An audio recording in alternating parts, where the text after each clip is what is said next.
May aura ba sa karera? Oo naman. JJ's po, meron akong kwento.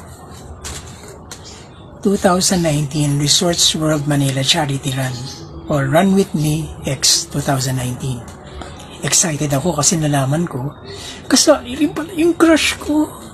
So, ang plano, sasabayan ko siya sa entire route. Kaso malakas si kuya kaya kailangan galingan ko. Tsaka, nalaman ko, sasali rin pala yung isang Bex na mabilis. Gordyado. Pero syempre, papatalo ba ang lola nyo?